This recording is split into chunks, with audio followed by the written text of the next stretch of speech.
بسم الله الرحمن الرحيم. الحمد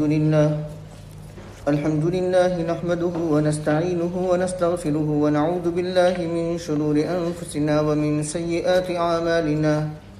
من يهده الله فلا مضل له ومن يضلله فلا هادي له.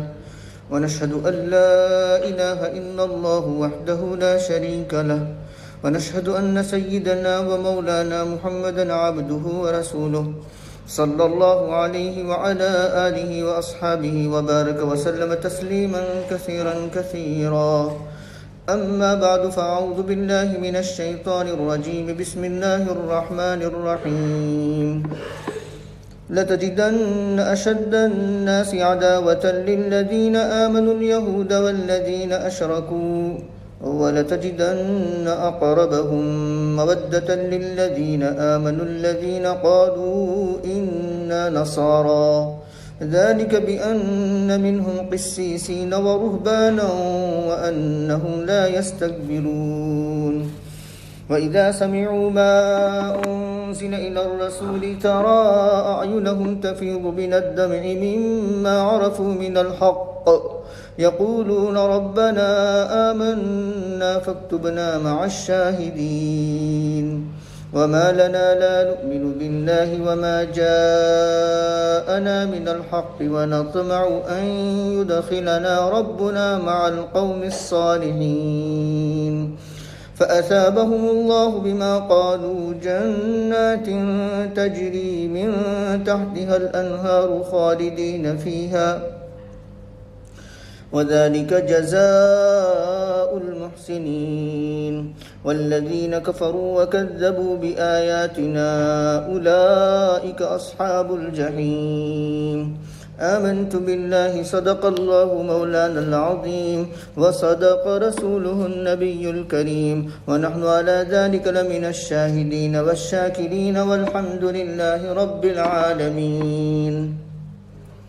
قابل احترام بزرگوں اور عزیز دوستوں اور ریسیور سے سننے والی میری معزز ماں بہنوں، سورہ مائدہ کی آیت نمبر 82 سے لے کر 82 سے لے کر 86 تک پڑھی گئی ہے، یعنی 86 تک پڑھی گئی ہے.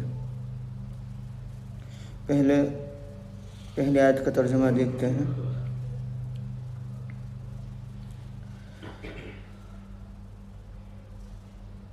آپ ضرور پائیں گے لوگوں میں زیادہ سخت دشمنی کے اعتبار سے ایمان والوں کے لیے، یعنی ایمان والوں کے لیے دشمنی میں زیادہ سخت کن کو پائیں گے وہ بتایا جا رہا ہے. یہود کو اور ان لوگوں کو جنہوں نے شرک کیا، یعنی مشرکین کو.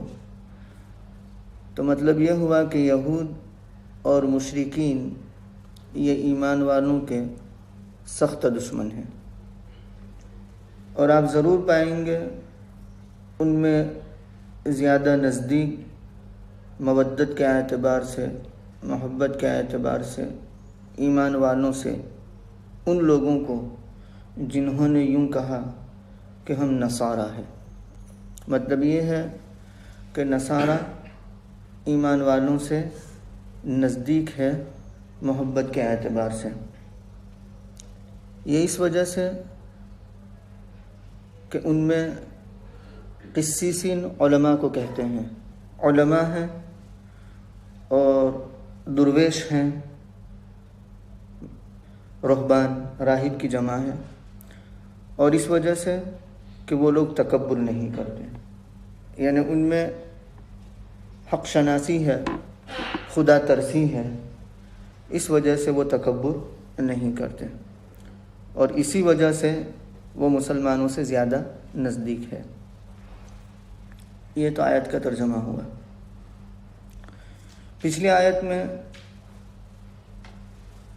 یہودیوں کی مشرکین سے دوستی کو ذکر کیا گیا تھا کہ یہود مشرکین کے دوست ہیں.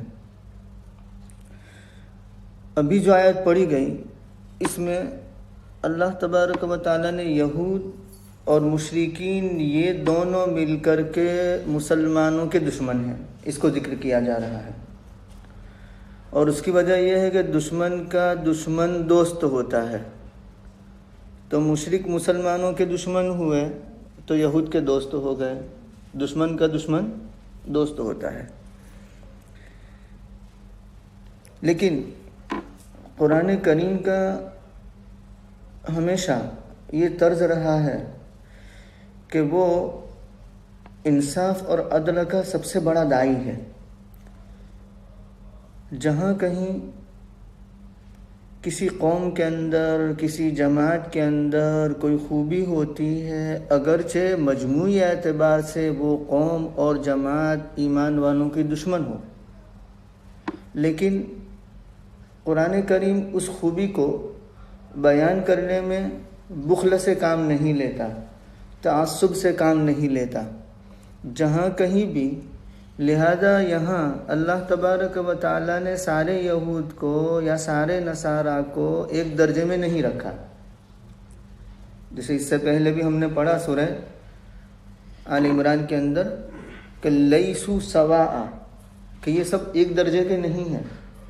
من اہل الکتاب امۃ قائمۃ یتلون آیات اللہ آناء اللیل، یہ آیت شاہد ہے اس بات پر کہ جہاں کہیں کوئی خوبی ہوتی ہے تو اس کو قرآن کریم بیان کر دیتا ہے، وہاں تعصب سے اور بخل سے کام نہیں لیتا. وَمِنْ أَهْلِ الْكِتَابِ مَنْ إِنْ تَأْمَنْهُ بِقِنْطَارٍ يُؤَدِّهِ إِلَيْكَ. یہاں اہل کتاب کی تعریف کی جا رہی ہے کہ اگر قنطار اور مال کا ڈھیر ان کے پاس امانت کے طور پر رکھا جائے تو وہ آپ کی طرف لوٹا دیں گے.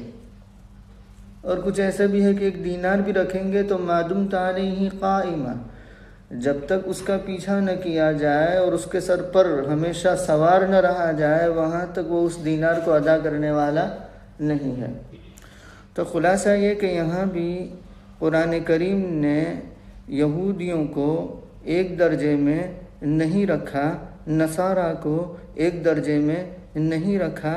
ان میں جو قریب تھے، ان میں جو خدا ترس تھے، جو انصاف پسند تھے، جو حق پرست تھے، ان کی تعریف کی جا رہی ہے. البتہ یہ بات ضرور ہے کہ یہودیوں میں وہ تعداد بہت کم تھی، کل عدم نہ ہونے کے برابر، اور نصارہ میں وہ تعداد زیادہ تھی. اور خصوصاً رسول اللہ صلی اللہ علیہ وسلم کے زبان مبارک میں حبشہ کا جو بادشاہ تھا نجاشی، حبشہ کے بادشاہ کا لقب ہوا کرتا ہے. جیسے قیصر اور کسریٰ، یہ بھی لقب ہے بادشاہوں کے، کہ روم کا جو بادشاہ تھا اس کا قیصر لقب ہوا کرتا تھا، اور فارس کا جو بادشاہ تھا اس کا کسریٰ لقب ہوا کرتا تھا، مصر کا جو بادشاہ تھا اس کا فرعون لقب ہوا کرتا تھا. تو نبی کریم صلی اللہ علیہ وسلم کے مبارک زمانے میں جو عیسائی تھے، جو حبشہ میں رہنے والے تھے، جو نجاشی بادشاہ تھا، اس کے اندر یہ بات تھی کہ وہ ظلم نہیں کرتا تھا اور ظلم ہونے بھی نہیں دیتا تھا، ظلم کرنے بھی نہیں دیتا تھا. اسی لیے مکۃ المکرمہ میں قریش مکہ نے، کفار قریش نے جب مسلمانوں کو سخت ایذائیں دینا شروع کی اور تکلیفیں پہنچانا شروع کی تو نبی کریم صلی اللہ علیہ وسلم نے مشورہ دیا صحابہ کرام کو کہ وہ حبشہ کی طرف ہجرت کر جائیں. چنانچہ اس مشورے پر عمل کرتے ہوئے سب سے پہلے 11 افراد نے ہجرت کی، اور ان میں حضرت عثمان رضی اللہ تعالی عنہ ذو النورین، ان کے ساتھ ان کی زوجہ محترمہ اور رسول اللہ صلی اللہ علیہ وسلم کی نور نظر لخت جگر رقیہ رضی اللہ تعالی عنہ تھی. تو یہ 11 افراد نے سب سے پہلے ہجرت کی. اس کے بعد ان کے پیچھے جعفر ابن ابی طالب رضی اللہ تعالی عنہ کے ساتھ 82 صحابہ نے ہجرت کی. وہ مردوں پر مشتمل جماعت تھی، عورتیں ان میں شامل نہیں تھی، یعنی صرف 82 مرد تھے. جب یہ لوگ حبشہ پہنچے تو انہوں نے شریفانہ طور پر استقبال کیا، کیونکہ جو نجاشی بادشاہ تھا اصحمہ، اس کا امپریشن بہت اچھا تھا کہ وہ ظالم نہیں ہے، کسی کو ظلم کرنے کی اجازت وہ نہیں دے سکتا، اس کے اندر یہ اوصاف ہے اکرام احترام وغیرہ، تو واقعتاً وہ اس پر کھرا اترا اور پورا اترا۔ جب یہ لوگ پہنچے تو بڑے شریفانہ انداز میں خود نجاشی بادشاہ نے بھی اور ان کے اعوان، انصار، حکام اور عمال نے بھی اچھے طریقے سے استقبال کیا۔ جب یہ لوگ وہاں ٹھہر گئے تو ظاہر بات ہے کہ بہت امن کی جگہ پر وہ پہنچ گئے، راحت کی جگہ پر پہنچ گئے۔ قریش مکہ اس کو کہاں برداشت کر سکتے تھے؟ تو قریش مکہ نے کیا کیا کہ ایک وفد حبشہ کی طرف روانہ کیا اور ان کو بہت سارے تحفے تحائف اور ہدایہ دیے، اور ان سے یہ کہا گیا کہ آپ کو جا کر کے نجاشی بادشاہ سے درخواست کرنی ہے کہ مکۃ المکرمہ سے جو لوگ آئے ہیں ان کو اپنے شہر سے نکال دیں۔ چنانچہ یہ وفد ہدایہ اور تحائف لے کر پہنچا اور نجاشی بادشاہ سے درخواست کی۔ تو نجاشی بادشاہ کچے کان کا نہیں تھا ہماری طرح کہ یک طرفہ بات سن کر کے فیصلہ کر دے کہ اچھا وہاں سے بھاگ نکلے ہیں، چلو ہمارے ملک میں آئے ہیں نکال دو ان کو۔ نہیں، نجاشی بادشاہ حقیقت پسند تھا، اس نے تحقیق کی اور جعفر ابن ابی طالب رضی اللہ تعالیٰ عنہ سے شرعی تعلیمات اور اسی طریقے سے رسول اللہ صلی اللہ علیہ وسلم کے متعلق معلومات حاصل کی۔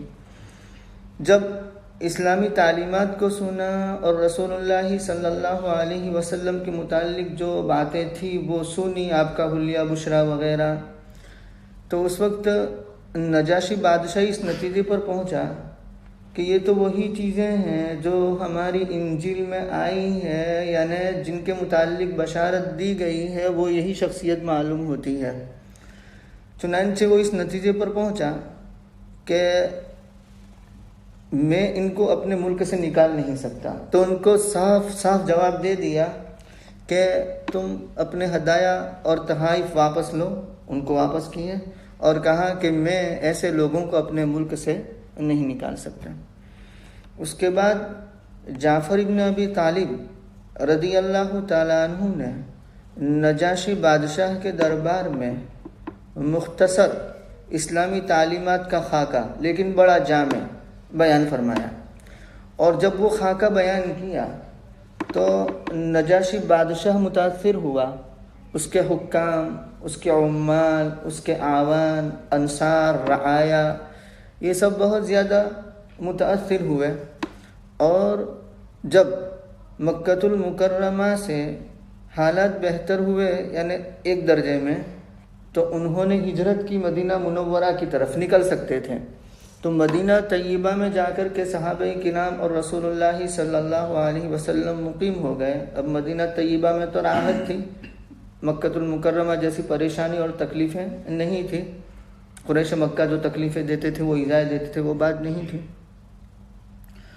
چنانچہ جب یہ لوگ وہاں سیٹل ہو گئے، مقیم ہو گئے، تو جعفر ابن ابی طالب رضی اللہ تعالیٰ عنہ اور ان کے ساتھ جو بھی تھے مسلمان وہ مدینہ طیبہ کے لیے روانہ ہوئے۔ جب وہ روانہ ہونے لگے تو نجاشی بادشاہ نے ان کے ساتھ اپنا ایک وفد روانہ کیا جو علماء اور درویش لوگوں پر مشتمل تھا، اور وہ 70 افراد تھے، ان میں سے یعنی 62 یعنی 62 جو تھے وہ حبشہ کے تھے، اور دوسرے 8 افراد جو تھے وہ شام کے تھے۔ یہ 70 افراد کا وفد جب مدینہ طیبہ پہنچا تو درویشانہ اور راہبانہ لباس میں ملبوس تھا۔ مدینہ طیبہ میں ان کی آؤ بھگت ہوئی، رسول اللہ صلی اللہ علیہ وسلم کے دربار میں یہ پہنچے تو رسول اللہ صلی اللہ علیہ وسلم نے ان کے سامنے یاسین شریف کی تلاوت کی۔ جب یاسین شریف کی تلاوت کی تو ان کی آنکھوں سے آنسو جاری ہو گئے۔ اسی کا ذکر ہے آگے والے آیت میں، وَإِذَا سَمِعُوا مَا أُنزِلَ إِلَى الرَّسُولِ تَرَىٰ أَعْيُنَهُمْ تَفِيضُ مِنَ الدَّمْعِ، آنکھوں سے آنسو ابل پڑے، اور وہ یوں کہنے لگے کہ ھذا وما ذکر فی الانجیل خرج من مشکات واحدۃ، یہ کلام اور جو انجیل میں آیا ہے وہ کلام، وہ تو ایک ہی مشکات سے، ایک ہی تاکچے سے نکلے ہوئے معلوم ہوتے ہیں۔ چنانچہ وہ بہت متاثر ہوئے اور مسلمان ہو گئے۔ اس کے بعد یہ وفد لوٹا حبشہ کی طرف۔ جب حبشہ کی طرف لوٹا تو نجاشی بادشاہ نے بھی اپنے اسلام کا اعلان کر دیا، اور جب بادشاہ اسلام کا اعلان کر دے گا تو رعایا بھی اس کی اتباع میں مسلمان ہو جائے گی، تو وہ سب مسلمان ہو گئے۔ اس کے بعد نجاشی بادشاہ نے ایک دوسرا وفد رسول اللہ صلی اللہ علیہ وسلم کے دربار میں بھیجا، اور وہ وفد کا قائد اپنے بیٹے کو بنایا تھا، اپنے صاحبزادے کو بنایا تھا۔ لیکن شومی قسمت سے، بدقسمتی سے یہ وفد راستے میں سمندر کی نظر ہو گیا، یعنی غرق ہو گیا، ڈوب گیا، پہنچ نہیں پایا۔ تو جمہور مفسرین یہی فرماتے ہیں کہ یہاں جن نصارہ کا ذکر ہے وہ نصارہ ہے جو رسول اللہ صلی اللہ علیہ وسلم کے زمانے میں تھے، اور جنہوں نے رسول اللہ صلی اللہ علیہ وسلم اور صحابہ کرام اور خصوصاً جعفر ابن ابی طالب رضی اللہ تعالیٰ عنہ کا جو وفد گیا تھا ان کا اکرام کیا تھا، یہ وہ لوگ ہیں۔ لیکن العبرۃ بعموم اللفظ لا بخصوص السبب، یہ اہل تفسیر کا مسلم اصول ہے کہ اعتبار عموم الفاظ کا ہوتا ہے، خصوص سبب کا نہیں۔ یعنی آیات اگرچہ خاص سبب کے تحت نازل ہوئی، لیکن آیت کے الفاظ کے عموم کی وجہ سے وہ تمام نصارہ اس میں شامل ہو سکتے ہیں جن میں یہ اوصاف پائے جاتے ہوں کہ وہ خدا ترس ہوں، وہ حق پرست ہوں، وہ مسلمانوں کو ایذا نہ پہنچاتے ہوں، وہ بھی اس میں شامل ہو سکتے ہیں۔ وَإِذَا سَمِعُوا مَا أُنزِلَ إِلَى الرَّسُولِ، تو یہاں سے ایک بات یہ بھی معلوم ہو گئی کہ جب کسی قوم کے اندر حق پرست اور خدا ترس علماء ہوں گے تو اس قوم کے اندر اور اس جماعت کے اندر اور اس محلے کے اندر اللہ رب العزت کی رحمتیں نازل ہوگی، وہ اللہ کی رحمت سے اور اس کے فضل سے محروم نہیں رہیں گے۔ اور جس قوم کے اندر ایسے علماء حق نہ ہو، علماء ربانیین نہ ہو اور حق پرست علماء نہ ہو، بلکہ دنیاوی خواہشات کی پیروی کرنے والے، دنیاوی خواہشات کے پیچھے چلنے والے اور ہر وقت دنیا ہی مطمح نظر ہو، تو ایسی قوم خیر اور برکت سے محروم رہتی ہے۔ تو جہاں کہیں بھی ایسے علماء نظر آئے تو ان کی قدر کرنی چاہیے، ان کا اکرام کرنا چاہیے، ان کا احترام کرنا چاہیے، اور ایسے مشائخ اور علماء کے لیے دعائیں بھی کرنی چاہیے کہ اللہ ان کا سایہ ہم پر تادے قائم رکھے۔ تو یہ اس سے اخذ کیا جا سکتا ہے۔ وَإِذَا سَمِعُوا، جب انہوں نے سنا اس کو جو نازل کیا گیا رسول اللہ صلی اللہ علیہ وسلم کی طرف، مطلب یاسین شریف پڑھ کر سنائی گئی، تو آپ دیکھیں گے ان کی آنکھوں کو کہ آنسو ابل رہی ہیں اس حق کی وجہ سے جس کو انہوں نے پہچانا۔ مطلب حق پہچاننے کے بعد حد درمی اور ضد نہیں ہے کہ باطل پر وہ جمے رہیں، بلکہ حق پہچاننے کے بعد وہ کوشش کرتے ہیں کہ الحق احق ان یتبع، الحق احق ان یتبع، حق زیادہ مستحق ہے اس بات کا کہ اس کا اتباع کیا جائے۔ یقولون، وہ کہتے ہیں اے ہمارے پروردگار، ہم ایمان لے آئے، ہمیں لکھ دیجئے ماننے والوں کے ساتھ۔ یعنی جیسے دوسرے مسلمان نبی کو مانتے ہیں، قرآن کریم کو مانتے ہیں، ہمیں بھی ان کے ساتھ لکھ دیجئے۔ وما لنا، یہ ان یہودیوں کے جواب میں ہے جنہوں نے نصارہ سے کہا تھا کہ کیوں تم ایمان لے آئے، تو اس کے جواب میں نصارہ نے یہ بات کہی۔ یہودیوں میں کم تھے حق پرست، جیسے عبداللہ ابن سلام، وہ اتنے کم تھے کہ جب قوموں کا ذکر کیا جاتا ہے تو ان کو ذکر نہیں کرتے، کیونکہ جب کم تعداد ہوگی تو وہ عوام پر مؤثر نہیں ہوگی۔ نصارہ میں ان کے مقابلے میں زیادہ تھے، اس وجہ سے جب قوموں کا ذکر کیا جاتا ہے تو ان کو ذکر کیا جاتا ہے، کیونکہ جب ایک بڑی تعداد ہوگی تو وہ قوموں پر مؤثر ہوتی ہے، جماعت پر مؤثر ہوتی ہے۔ تو اس کے جواب میں یہ نصارہ نے کہا ہمیں کیا ہو گیا ہے کہ ہم ایمان نہ لائے اللہ پر اور اس حق پر جو ہمارے پاس آ چکا ہے، ماں کا بیان من الحق بھی ہے، اور ہم امید رکھتے ہیں کہ ہمارا پروردگار ہمیں داخل کر دے نیک لوگوں کے ساتھ۔ تو کیا ہوا؟ اللہ تبارک و تعالیٰ اس پر جو نتیجہ مرتب ہوا اس کو آگے بیان کرتے ہیں۔ بدلے میں دیا ان کو اللہ تبارک و تعالیٰ نے ان کے اس کہنے کی وجہ سے۔ کون سا کہنا؟ وہ مقولہ کیا؟ ما لنا لا نؤمن باللہ وما جانا من الحق، یہ مقولہ۔ تو کہا کہ ان کے کہنے کی وجہ سے، ما مصدریہ ہے یعنی بقولہم، ان کو بدلے میں دیا اللہ تبارک و تعالیٰ نے ان کے کہنے کی وجہ سے ایسے باغات جن کے نیچے سے نہریں بہتی ہیں، وہ اس میں ہمیشہ ہمیشہ رہیں گے، اور یہ نیکی کرنے والوں کا بدلہ ہے۔ یہ بھی قرآن کریم کا ایک انداز رہا ہے، طرز رہا ہے کہ جہاں کہیں صالحین اور نیک لوگوں کو بیان کیا جاتا ہے، وہاں فجار اور بدکاروں کو بھی بیان کیا جاتا ہے، کیونکہ عربی کا مشہور مقولہ ہے وَبِضِدِّهَا تَتَبَيَّنُ الْأَشْيَاء، جب ضد ہوگی یعنی ضدہ ضدی اپوزٹ چیزیں، تو اس سے اشیاء کی حقیقت واضح ہوتی ہے، آشکار ہوتی ہے، سامنے آتی ہے۔ ٹھنڈے کا احساس گرمی ہوگی تو ہوگا، کھٹے کا احساس یا تیز کا احساس میٹھا ہوگا تو ہوگا۔ تو اسی طریقے سے نیک لوگوں کے ذکر کے بعد ان لوگوں کو ذکر کیا جاتا ہے جنہوں نے جھٹلایا اور جنہوں نے کفر کیا، اور وہ لوگ جنہوں نے کفر کیا اور ہماری آیتوں کو جھٹلایا وہ دوزخ والے ہیں، یعنی دوزخ میں رہنے والے ہیں۔ سبحان اللہ و بحمدہ، سبحانک اللہم و بحمدک، نشہد ان لا الہ الا انت، نستغفرک۔